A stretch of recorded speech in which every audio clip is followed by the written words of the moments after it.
మొదలు చెప్పమ్మా. రమణ భాష. తర్వాత question number 333.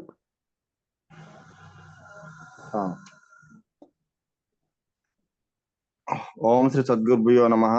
30th December 2023 Ramana భాషణలు. అలాగే అందరికీ ముందుగా రమణ మహర్షి యొక్క 144వ జయంతి అండి ఈరోజు. అందరికీ ఈరోజు మేడం గారు ఏటమ్మా తెలియజేస్తున్నారు రమణ భాషణం అని.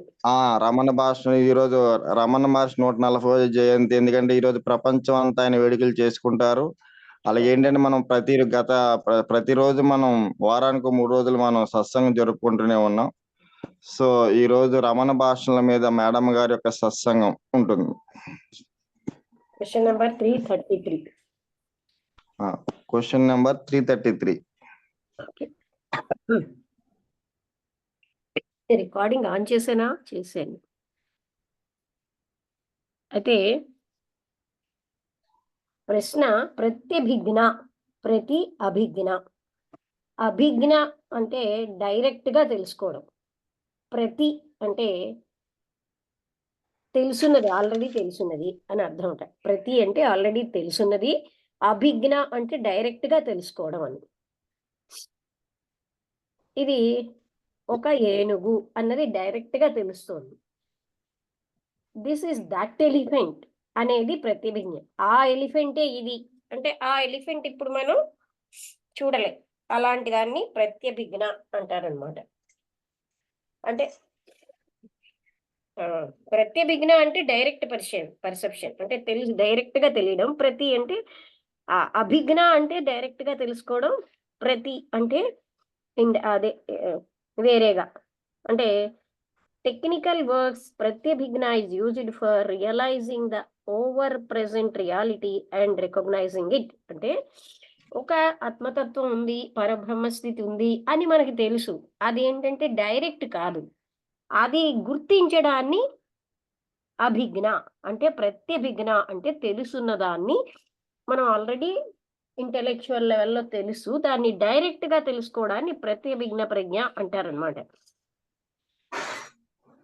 శూన్య అంటే శూన్యం మనకు తెలుసు కదా. అలాగే అతి శూన్య అంటే బియాండ్ శూన్యం. అండ్ మహాశూన్య అంటే అతిగా చాలా ఎక్కువగా ఉన్న శూన్యం. అన్నిటికీ అర్థం కేవలం ఒకే ఒక సత్యం అనేది అక్కడ చెప్పబడింది. అంటే ఇది 300 ప్రత్యభిజ్ఞ అనే దాన్ని ప్రత్యభిజ్ఞ ప్రజ్ఞ అంటారనమాట. డైరెక్ట్ గా తెలుసుకోవడం. తర్వాత 334 ఇందులో ఏం చెప్తున్నారంటే భగవాన్ ఏం చెప్పారు, తన కాళ్ళలో ఏ రకమైన సెన్సేషన్ లేదు, అవి మ్యాసేజ్ చేసి అంటే వాటికి మసాజ్ చేసినా సరే అవి కానీ ఒకవేళ నడవడం అని పని చేయలేదనుకోండి, అది అలాంటప్పుడు సెన్సేషన్ పోతే ఏమిటి అయిపోయింది అన్నారు. అంటే సెన్సేషన్ పోతే అది వాటి పని చెయ్యలేనప్పుడు సెన్సేషన్ ఉంటేనేం లేకపోతేనేంటి అన్నారు. ఆ మాటల్లో ఆయన ఏం చెప్పారంటే ఒక కాంతి కిరణం కనుక్కున్నాం, అది ఎప్పుడైతే ప్రొజెక్ట్ అయిందో ఆ ఆపరేటర్ ఎవడో చూపెట్టదు, కానీ ఆ సీన్ చూడడానికి అతనికి దోహదం చేస్తుంది. అందుకనే ఇట్ ఈజ్ విత్ సిద్ధుల వల్ల అంటే ఇలా జరుగుతుందని. So it is with Siddhas విషయంలో కూడా అలాగే.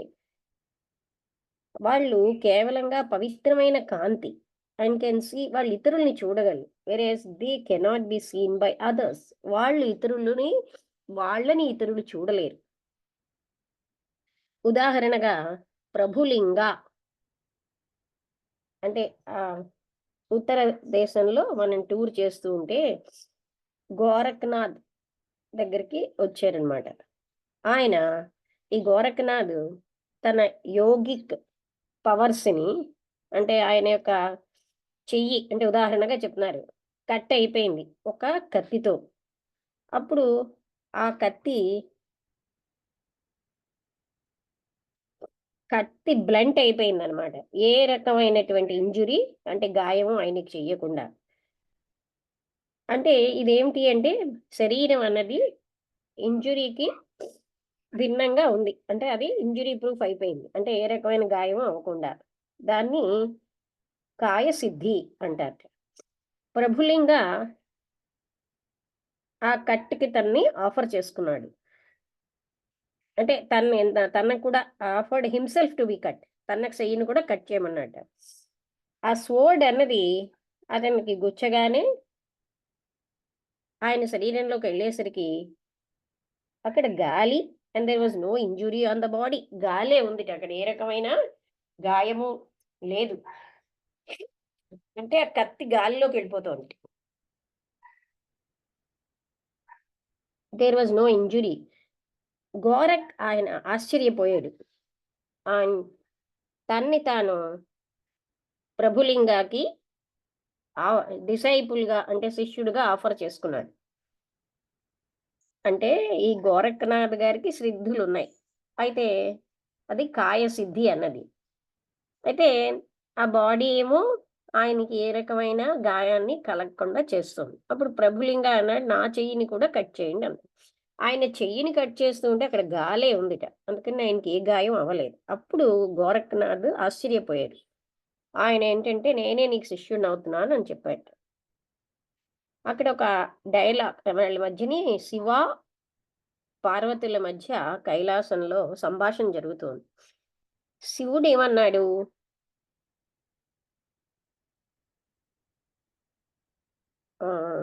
బ్లైండిష్మెంట్ అంటే అల్లమ అన్నది ఎవరైతే తన యొక్క బ్లాండిష్మెంట్, బ్లాండిష్మెంట్ అంటే చూడాలి correct meaning.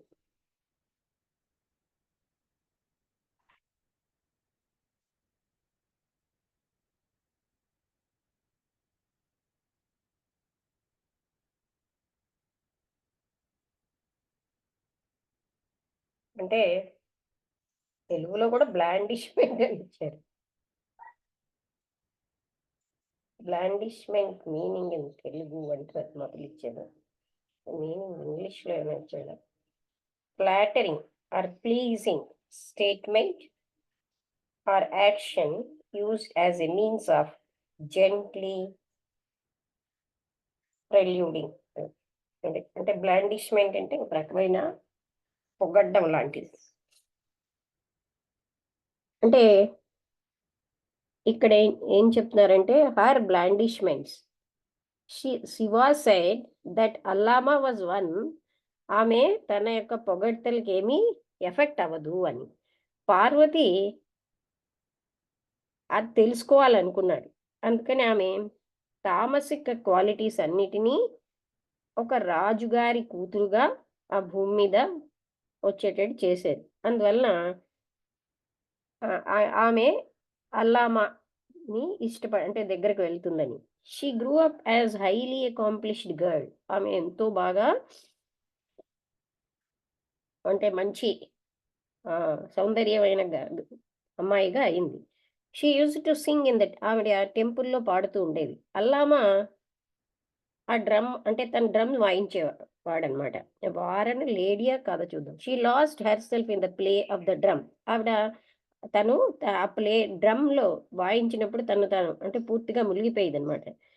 She felt in love with him. ఆమెతోని ఆయన అంటే ఈ her blandishments Parvati wanted to try it and so sent her tamasic quality to incarnate the king's daughter అన్నారు మరి ఆన్ ద ఎర్త్. సరే, ఆయనతోటి ఇష్టపడింది అనమాట. They met in her bedroom. వాళ్ళు ఆమె బెడ్రూమ్లో కలిసేది. When she embraced him he became intangible. అంటే ఆయనని కౌగలించుకునేసరికి అక్కడ కనబడకుండా, ఇంటాంజిబుల్ అంటే పట్టుకోలేనట్టు అయిపోయింది. She grew love sick. కానీ ఒక సెలెస్టియల్ డామ్సెల్ అంటే ఏంటి, మనకి లైక్ దేవతలు లాంటి వాళ్ళు was sent to remind her of her purpose on the earth. నువ్వు భూమి మీదకి ఎందుకు వచ్చావు అని చెప్పడానికి పంపించారు. She resolve to overthrow Allama but did not succeed. ఇంకా అల్లామాను వదిలేసి వెళ్ళిపోదాం అనుకున్నా కూడా ఆమె ఆ, జయప్రదం అవ్వలేదు. Finally she went up to Kailasa. ఆవిడ ఫైనల్గా కైలాసకి వెళ్ళిపోయింది. Then Parvati sent her sattvic quality who was born as a Brahmin sanyasini. అప్పుడు ఆవిడ తన సాత్విక లక్షణాలతో ఒక బ్రాహ్మణ్ సన్యాసినిగా ఆ, వచ్చేటట్టుగా చేశాడు. When she surrendered to Allama, when she అంటున్నాడేంటి, సన్యాసినిగా ఎప్పుడైతే అల్లామా దగ్గరికి వచ్చిందో she realise his true greatness. ఆవిడలో ఉన్న నిజమైన గొప్పతనాన్ని గ్రహించింది.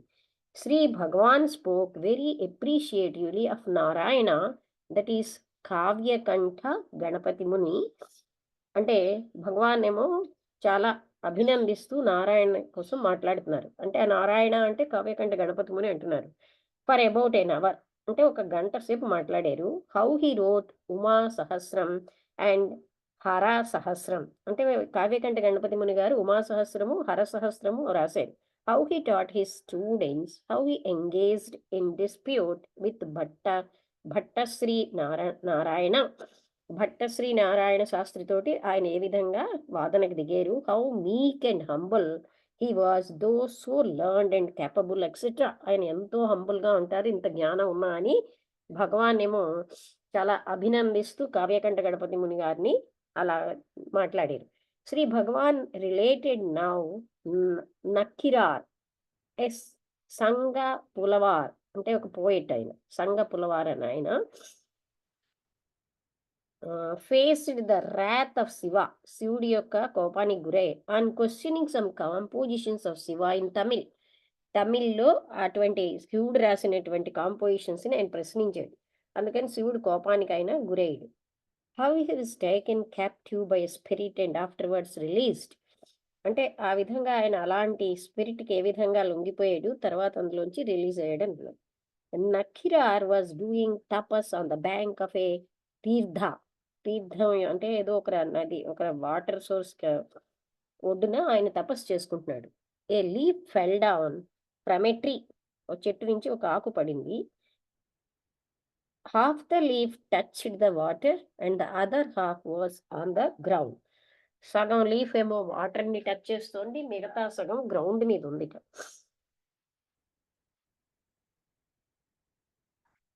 And the other half was on the ground. Suddenly, the water half became a fish. ఆ వాటర్లో ఉన్నటువంటిది సడన్ గా ఒక చేప అయిపోయింది. And the land half became a bird. ఆ భూమి మీద ఉన్నది ఒక పక్షి అయిపోయింది. అంటే ఒకే భాగం, ఒక సగం ఏమో పక్షి, ఒక సగం ఏమో చేప. సడన్లీ ద వాటర్ హాఫ్, అది each of them was United to the other by the leaf and struggle to go in to its own element. అంటే రెండు కూడా పోరాడుతున్నాయి. అంటే చేప ఏమో అది నీటిలోకి వెళ్ళిపోవాలని, గాలిలోకి వచ్చేయాలని పక్షిను. Nakkirar was watching it in wonder and suddenly a spirit came down from above and carried him away to a cave where were already 999 captives of all whom were tapo భ్రష్టాస్. అంటే అది చూస్తున్నాడు అనమాట నక్కినార్. ఆశ్చర్యపోతున్న టైంలో అప్పుడు ఒక స్పిరిట్ వచ్చిందనమాట. అండ్ ఆయన్ని 999 మంది భ్రష్టులు ఉన్నటువంటి, అంటే భ్రష్ట యోగులు లాంటి వాళ్ళు ఉన్నటువంటి జాగాకి తీసుకెళ్ళింది. Those who had fallen away from their austerities, అంటే వాళ్ళందరూ కూడా వాళ్ళ వ్రతాలు భంగం అయిపోయాయి అనమాట. అందుకంటే అంటే వాళ్ళు భ్రష్టులు, అంటే అందులో యోగ భ్రష్టులు అంటారే. వాజ్ నక్కినారే తపోభ్రష్ట అని అడిగారు అక్కడ వాళ్ళు. నక్కినారు కూడా తపోభ్రష్టుడా? అవును.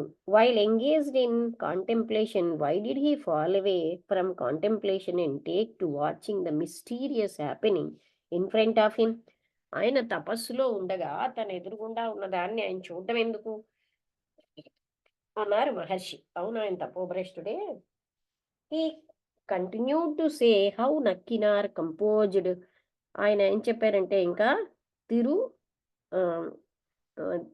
మహా త్రుప్పడాయ్ అనేటటువంటి దాన్ని ఆయన రాసేట. And obtained the release of all the 1000 prisoners. అక్కడ ఉన్నటువంటి 1000 మంది ప్రిజనర్స్ నుంచి ప్రిజనర్స్ కి విముక్తి వచ్చేటట్టుగా ఆయన చేసేట.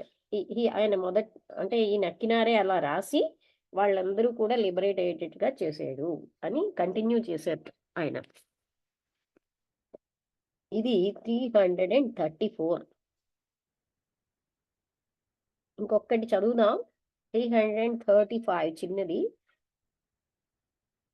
ఏ విధంగా ఈ అంటే మనకి లైంగికంగా ఉన్నది ఆ ప్రేరణ ఎలా ఆగుతుంది అంటే ఎప్పుడైతే ఈ వేరుతనం అన్నది ఆగిపోతే అప్పుడే అది ఏ విధంగా మనని ఎఫెక్ట్ చేస్తుంది. The other sex and it's relation అంటే ఇంకొక సెక్స్ ఆడ మగ తేడా అన్నది కేవలంగా మానసికమైన ఉద్దేశ్యాలే. ఉపనిషత్ ఏం చెప్తున్నారంటే అందరూ కూడా ఎంతో ప్రియమైన వాళ్ళే. ఎందుకంటే సెల్ఫ్ అన్నది అన్నిటికంటే ప్రియమైంది. ఒకరి యొక్క ఆనందం లోపలే ఉంది. లవ్ అన్నది ఆత్మ మాత్రమే. అంటే అది సెల్ఫ్కి సంబంధించిందే. అది లోపలే ఉంటుంది. Do not think it to be without. అదేం బయట ఉందా అని దెన్ డిఫరెన్షియేషన్స్ ఈ జస్ట్ టు ఆపరేట్. అంటే అది బయట ఉన్నదని ఎప్పుడైతే ఆలోచించకపోతే అప్పుడు ఈ తేడా అన్నది అంటే ఆగిపోతుంది. అంటే ఏంటంటే మనం భ్రమిస్తున్నది ఏంటి, సామాన్యంగా అన్నిటికీ చెప్తారు కదా, కుక్క ఒక ఎముకను తింటూ తన రక్తమే ఆ ఎముక మీద పెట్టేసి అది ఎముక ఎంత టేస్టీగా ఉందని ఫీల్ అవుతుంది తన రక్తాన్ని తాగుతూ, అంటే టేస్ట్ చేస్తూ. అదే విధంగా మనం అందరం కూడా మన ఆత్మసుఖాన్ని అన్నిటి మీద పెట్టి అవి మనకి సుఖాన్ని ఇస్తున్నాయని ఫీల్ అవుతున్నాం. అదే ఇక్కడ కూడా ఆయన చెప్పేది. సుఖం అన్నది అంటే ప్రేమ అన్నది ఆత్మదే. అదేంటంటే అది ఇన్నర్ గానే ఉంటుంది, లోపలే ఉంటుంది. అంటే అది వితౌట్ బయట ఉన్నదని మాత్రం అనుకోకండి. అప్పుడు ఈ తేడాలే ఉండవు మీకు. అంటే ఏంటి, అంతా లోపలే ఉన్నప్పుడు ఈ తేడాలన్నీ కూడా ఉండవు అని చెప్పారు. ఇక్కడికి ఆపన చిన్నవే కానీ ఆ మధ్యలో కొంచెం పెద్దది. 333 నుంచి మనం చదివాము. నారాయణ గారు 333 క్వశ్చన్ ఏంటంటే ప్రతి అభిజ్ఞ. అభిజ్ఞ అంటే డైరెక్ట్ గా తెలుసుకోవడం. అది సాధారణంగా ఎవరు వాడేవారు, ప్రత్యభిజ్ఞ ప్రజ్ఞ అని నా యోగానంద గారు మాట్లాడేవారు దీని విషయం. ప్రతి ప్లస్ అభిజ్ఞ.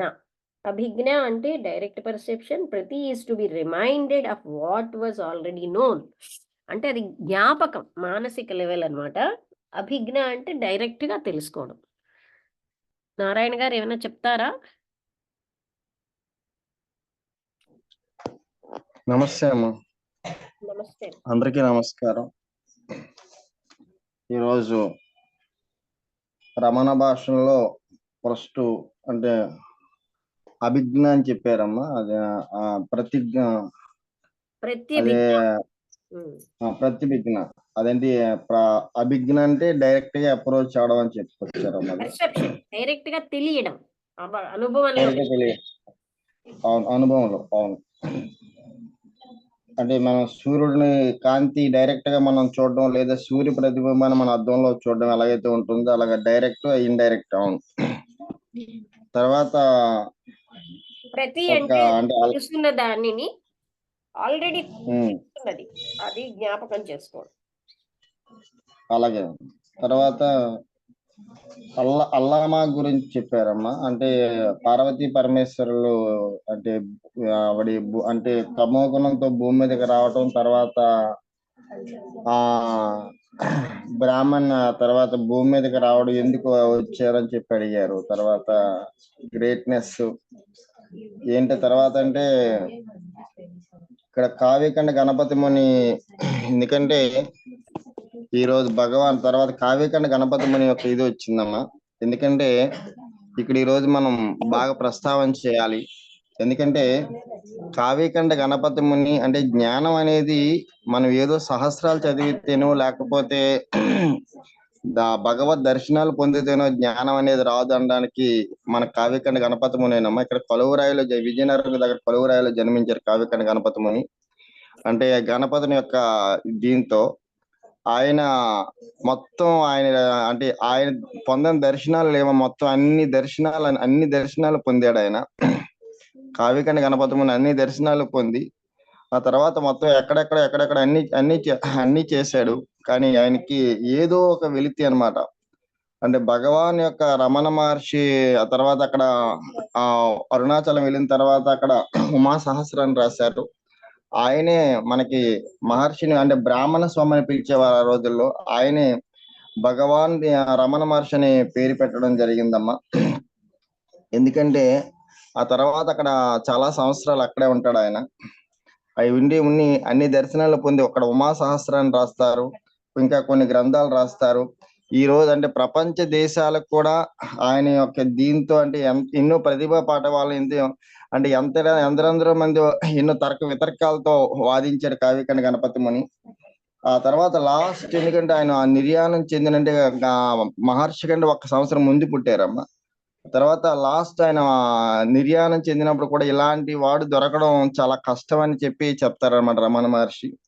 అలాగే మనకి భగవాన్ రమణ మహర్షిగా ఇది వచ్చారనమాట. లాస్ట్ అప్పుడు అలా అంటే అప్పుడు వీళ్ళు ఇంకోటి ఏంటంటే కావ్యకండ గణపతిలో ఉన్నటువంటి మెయిన్ ఆయనకి బాగా కోపం చాలా ఎక్కువ అన్నమాట. దాంతో చాలా దాంతో ఆ కోపాన్ని ఇప్పుడు రమణ మహర్షి దగ్గర ఉండే చాలా వరకు దాన్ని ఏం చేసిండో అదుపులో పెట్టుకొని ఆయన తర్వాత ఆయన అంటే ఆత్మజ్ఞాన స్థితికి రావడం చాలా కష్టమైపోతుంది అనమాట. ఆ తర్వాత చెప్తారనమాట అది. ఆ తర్వాత నక్కీరుడు గురించి చెప్పుకొచ్చారమ్మా. అంటే శివుడి యొక్క కోపానికి ఇక్కడ నక్కీరుడు అంటే శివుడి యొక్క కోపానికి గురయ్యాడని. ఆ తర్వాత ఆయన తపస్సు చేస్తుండగా ఒక ఆకు కింద పడిందని, తర్వాత అందులో అది గ్రౌండ్ కింద పడితే ఒక సగం చేప సగం పక్షిగా మారిందని, అది ఆ వండర్ ఆ అద్భుతాన్ని ఈయన చూడడం జరిగిందని. ఆ తర్వాత ఆయన తపోపురుషుడు అని చెప్పుకొచ్చారు. ఎందుకంటే తపస్సు చేసినటువంటి వాళ్ళకి ఏంటి అనేక రకాలైనటువంటి ఈ దృశ్యాలు ఏం కనిపించినా అవేమి కూడా మనం పట్టించుకోకపోయినప్పుడే మనం ఏం చేస్తుంటే ముందుకెళ్తాం. అందుకే మనకి రమణ మహర్షి చాలా సందర్భాలలో ఒక ఒక యువకుడు వచ్చి మాయ గురించి అడుగుతాడమ్మా. అంటే ఇది ఎలా ఉంటుందంటే మాయ ఎలా భ్రమింప చేస్తుందంటే మనల్ని. రమణ మహర్షి ఏమి మాట్లాడు 1వ రోజు 2వ రోజు 3వ రోజు 4వ రోజు కూడా ఏం మాట్లాడరమ్మా. 4వ రోజు ఏం చేస్తారంటే మనకి ఒక గొప్ప వ్యక్తి వస్తారు మనకి, సర్వేపల్లి రాధాకృష్ణన్. ఇది అప్పుడు కూడా అంటే భారత యొక్క దేశం యొక్క మన తత్వజ్ఞానాన్ని ప్రపంచ దేశాలు విస్తరింపజేసినటువంటి ఆయన ఏమి మాట్లాడనమాట. ఆయనతో ఒక 20 మంది ప్రముఖులు ఉంటారు అక్కడ. రమణ మహర్షి దగ్గర ఒక 50 మంది ప్రముఖులు ఉంటారు.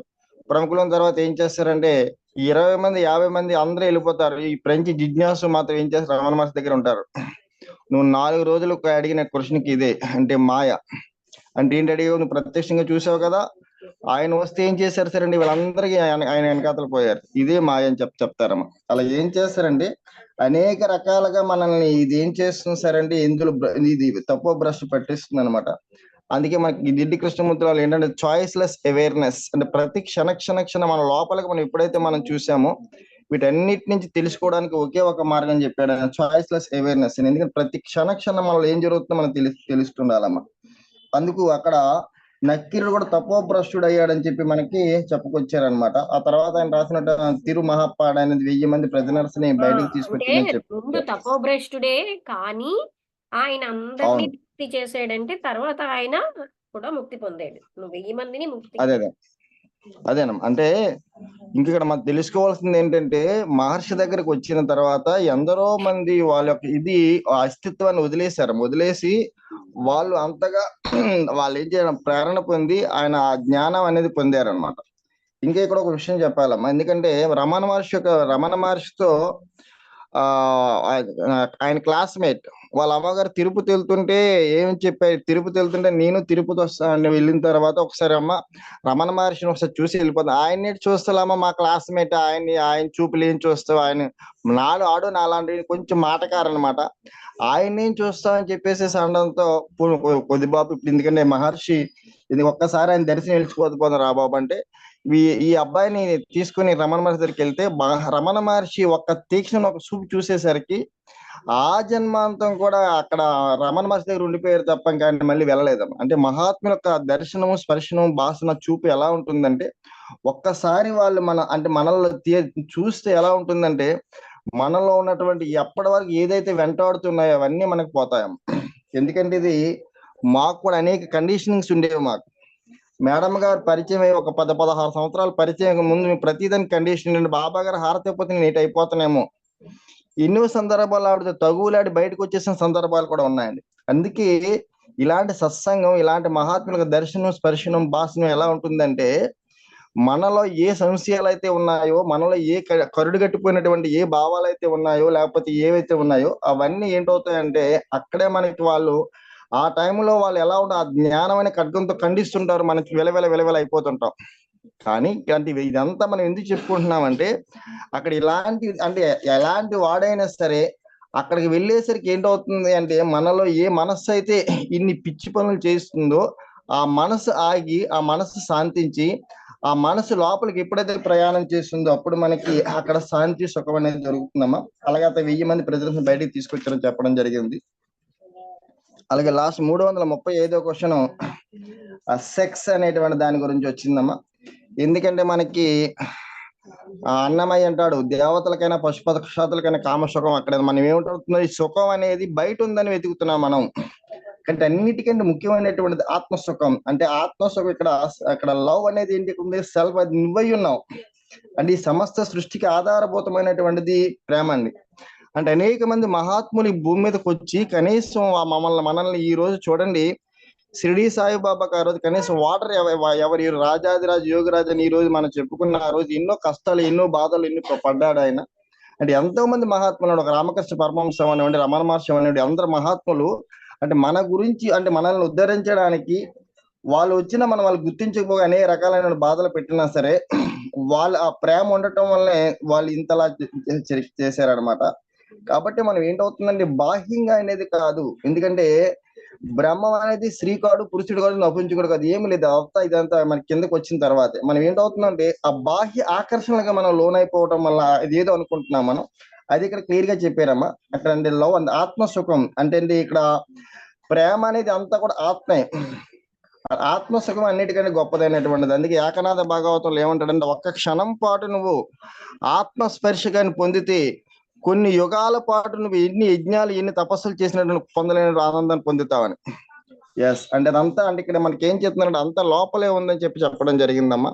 ఎందుకంటే మనస్సు ఇన్ని రకాలైనటువంటి గారిడీలు చేస్తున్నటువంటి సత్యం మనకి అవగాహన కాకపోవడం వల్లే ఈ రోజు మనకి అంటే మనకి త్రిశంగ స్వర్గాన్ని సృష్టించాడమ్మా మనకి ఆయన.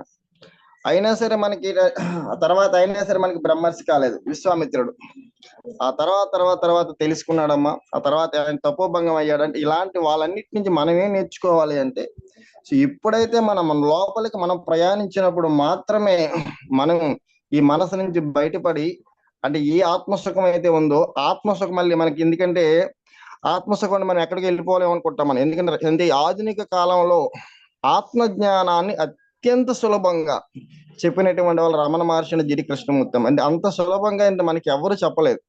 వాళ్ళ గురించి స్టడీ చేయడం అంటే ఒక 50-100 మంది ఋషులను మనం స్టడీ చేసి ఏ జ్ఞానాన్ని అయితే అందిస్తారో వాళ్ళ సాహిత్యం అంత గొప్ప జ్ఞానాన్ని మనకు అందిస్తుంది. ఎందుకంటే మన ఆత్మ అంటే ఎందుకంటే ఈ ఎక్కడ మన ఆత్మ ఎక్కడికి వెళ్ళిపోవని అవసరం లేదు. నీది కానీ నాన్ సెల్ఫ్ ఏదైతే ఉందో అది తీస్తే ఉన్నది అది అనేటువంటి అంటే అన్న విషయాన్ని క్లియర్ గా అంటే నువ్వెవరు, నేనెవరు అన్నటువంటి దాన్ని క్లియర్ గా మనకి చెప్పడం జరిగిందమ్మా.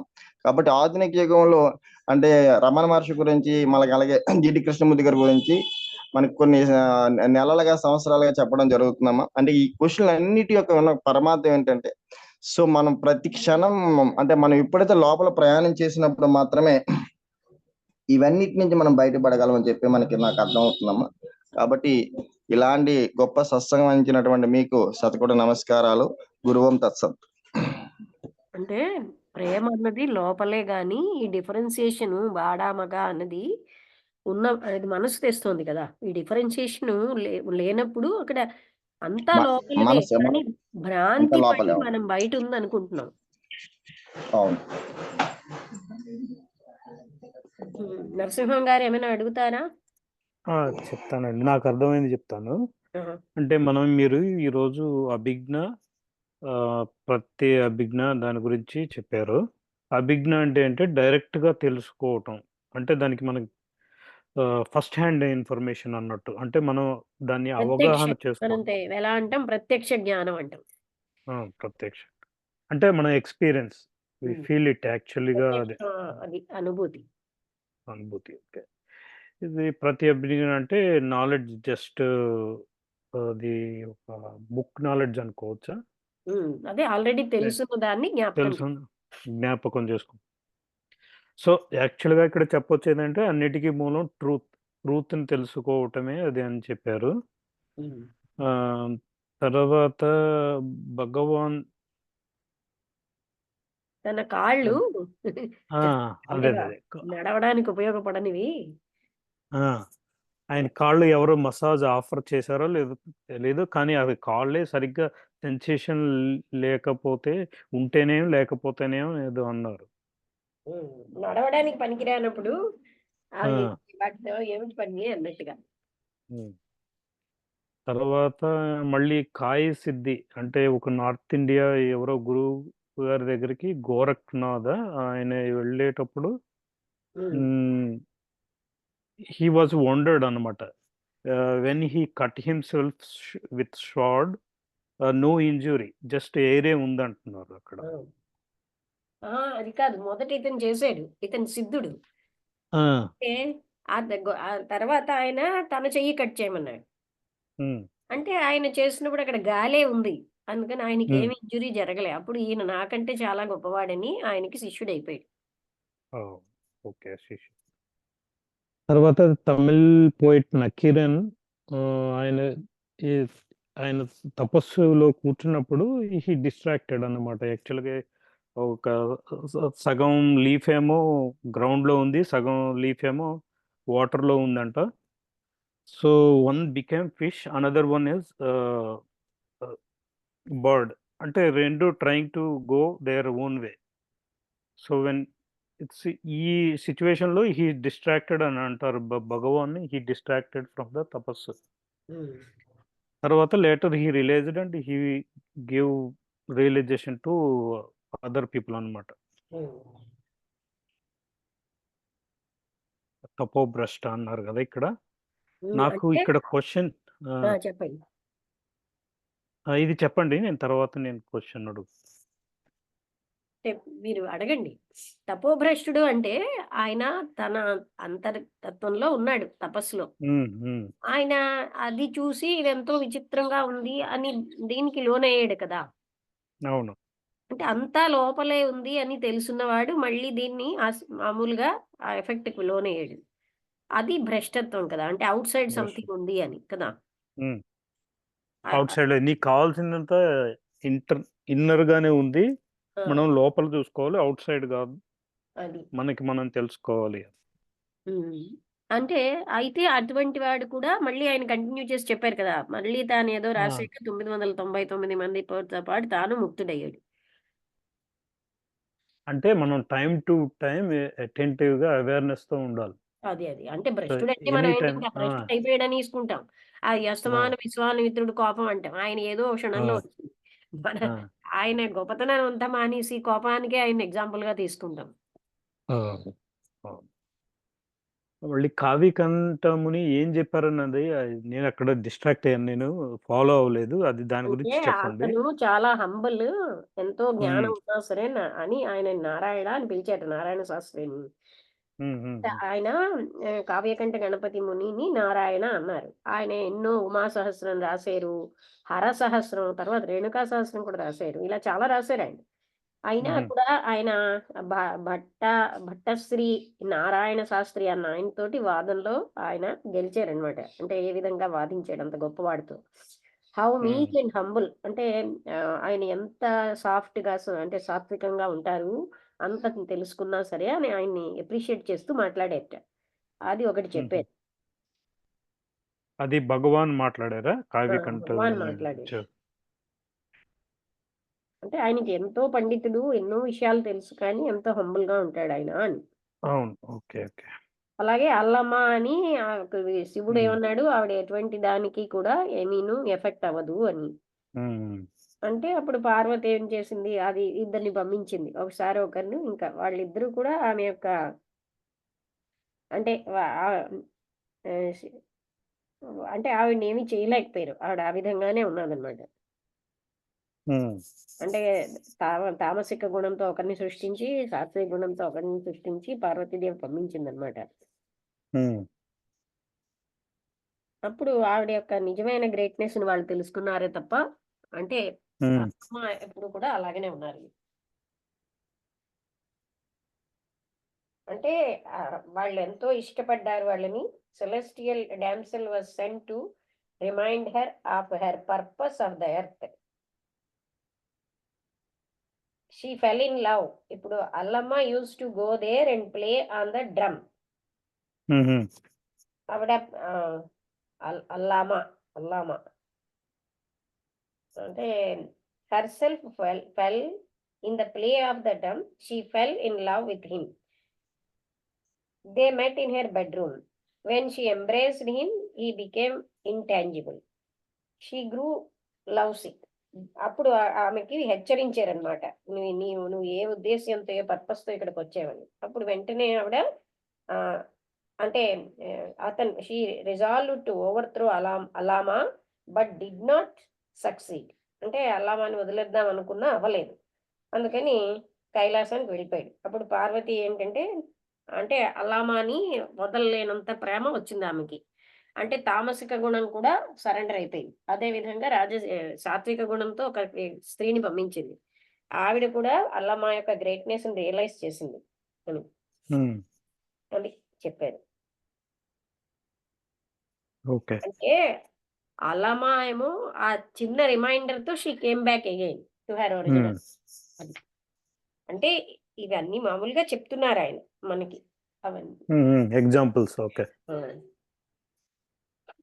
క్వశ్చన్ ఆన్సర్ రూపంలో కాకుండా చెప్పారనమాట. ఓకే. లక్ష్మి గారు, నాకు అవుట్ ఆఫ్ టాపిక్ ఈ క్వశ్చన్. అంటే మన ఈ డిస్కషన్ 2 రోజుల నుంచి నాకు చదివిన ఎగ్జాంపుల్స్. ఇప్పుడు నేను ఒక యోగి ఆత్మకథ చదివాను. అందులో యోగానంద్కి వాళ్ళ గురువు సమాధ స్థితి కల్పిస్తారని ఒక ఇన్సిడెంట్ లో ఉంటుంది. అలాగే రామకృష్ణ పరమహంస కూడా వివేకానందకి ఇచ్చినట్టు ఉంటుంది. అలా గురువు కావాలనుకుంటే శిష్యుడికి అలా ఇవ్వగలరా? కాదు, అంటే అదేమో శాశ్వతం కాదు అని ఒకసారి రమణ మహర్షిని అడిగితే, అది తాత్కాలికమైందే కదా, శాశ్వతమైంది కాదు కదా అని చెప్పారు. ఇందులోనే వచ్చింది అది. అంటే రామకృష్ణ పరమహంసకి వివేకానంద కలిగించింది, వివేకానంద కలిగించిన స్థితి తాత్కాలికమే కదా అన్నారు. అంటే ఫర్ ఎవర్ వచ్చేది కాదు అలా. ఓకే. అంటే గురువు కావాలనుకుంటే వాళ్ళకి ఎవరైనా ఇంకొక శిష్యులకి వాళ్ళ స్పిరిచువల్ గ్రోత్ లో ఏమన్నా ఇవ్వగలుగుతారా? అంటే అది ఇవ్వబడేది కాదు, ప్రోగ్రెస్. అది ఎవరంతటి వాళ్లే. అంతాను కృష్ణమూర్తి గారు వెంకటేశానంద స్వామీజీ అని ఇద్దరికి కాన్వర్జేషన్లో కూడా, అంటే మీరు గురువు అక్కర్లేదంటారు అని స్వామీజీ అడిగారు. అప్పుడు ఆయన ఏం చెప్పారంటే, అంతా శిష్యుడే చేసుకుంటాడు కదా, అంటే అట్లీస్ట్ ఒక డోర్ అయినా చూపిస్తున్నాడనో ఏదో అన్నారు. అంటే అతను ఏమన్నారంటే, మనకి ఎవరైనా దారి చూపించిన వాళ్ళకి థ్యాంక్స్ చెప్పి వెళ్ళిపోతాం, వాళ్ళను పెద్ద పెడస్ట్రల్ మీద కూర్చోబెట్టాం కదా. అంటే నిజం చెప్పాలంటేనండి, అంతా శిష్యుడే చేసుకోవాలి. అది అన్ని వాళ్ళ వైరాగ్యం వాళ్ళే తెచ్చుకోవాలి. ఆ తర్వాత అంతర్ముఖం అయ్యి లోపలికి చూసుకోవడం అంతా శిష్యుడే చేసుకోవాలి కదా. అది అది ఇంకా అంటే డీపర్ గా వెళ్తే, ఆ మొదటిలో వీళ్ళు ఏవో అలా అంటారు